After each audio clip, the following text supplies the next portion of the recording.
Hello friends, తాంబరంలో the Pentecost church ఒకేసారి 50,000 మంది కూర్చోదగ్గ మందిరం. పోలీస్ సెక్యూరిటీ సూపర్ ఇచ్చింది government. Tamil Nadu government TPM ministry జరిపేటువంటి కూడికలో పోలీస్ సెక్యూరిటీ సూపర్ ఇచ్చింది. ఫ్రెండ్స్, ప్రపంచవ్యాప్తంగా ఉండేటువంటి ది పెంతెకోస్ట్ చర్చెస్ ఏవైతే ఉన్నాయో వాటన్నిటికి కూడా మెయిన్ చర్చ్ ఇది. ఇక్కడ నుంచే చాలామంది ట్రైనింగ్ పొంది ప్రపంచ నలుమూలల దేశ నలుమూలల వారు వెళ్ళి సేవ చేస్తూ ఉంటారు. ది పెంతెకోస్ట్ చర్చ్ తరపున సేవ చేసేటువంటి వారు మ్యారేజ్ చేసుకోకుండా సమర్పించుకొని వారి పరిచర్యలో ఉంటారు. అంటే వీరికంటే కొన్ని కట్టుబాట్లు ఉన్నాయి. ఒక కట్టడి ఒకటి ఉంది ఈ యొక్క చర్చ్ వారికి.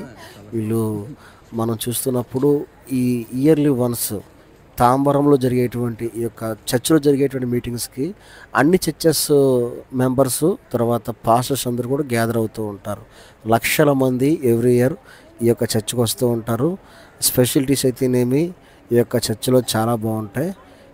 4 days 5 days ఇక్కడ ఉంటారండి. ఇక్కడే ఉండి ఇక్కడే వారు స్పెషాలిటీస్ని ఏర్పాటు చేసుకొని, అంటే చర్చెస్ వారే వీళ్ళకి స్పెషాలిటీస్ ఇస్తూ ఉంటారు.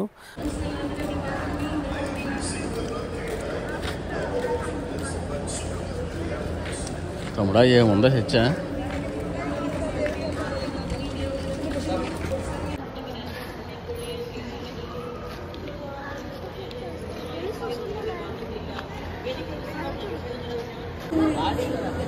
వచ్చాయి చెప్పేస్తున్నాను. వచ్చాయి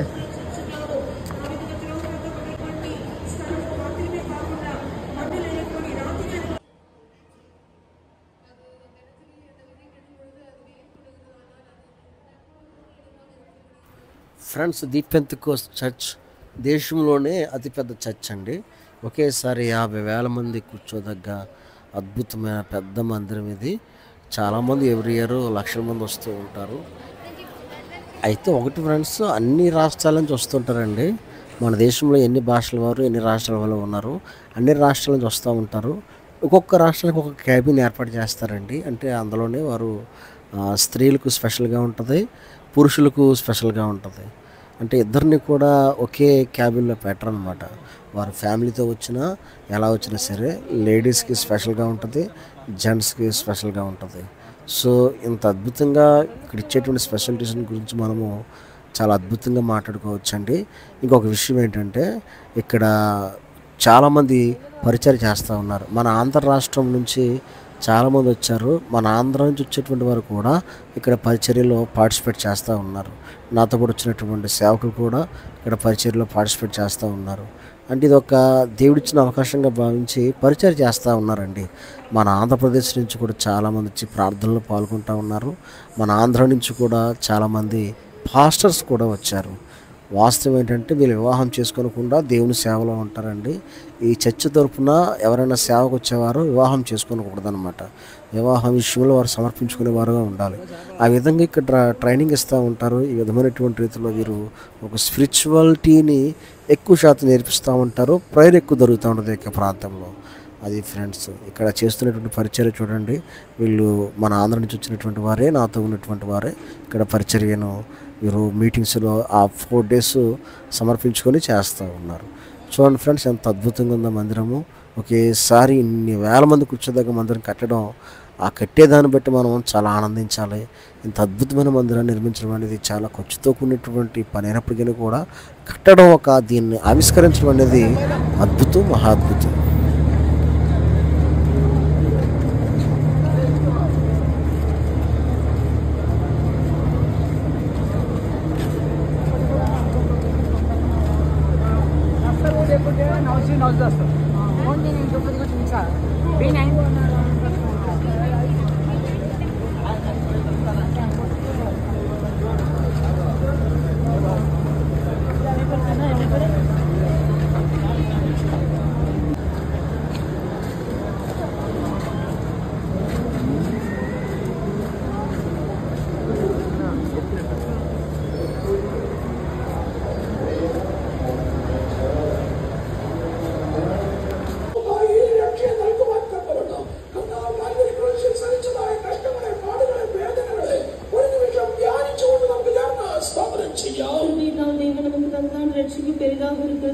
இந்த ரட்சிப்பை தேவன் நமக்கு தரும்படியாக கல்வாரி சிலுவையில் அவர் சகித்ததான எல்லா பாடுகள் ಸಮಸ್ತ ಕಷ್ಟಗಳು ನೀಡುತ್ತಿರುವ ಧನ್ಯಜೀವುಡು ನಮ್ಮ ಸ್ತೋತ್ರವನ್ನು salvation the Lord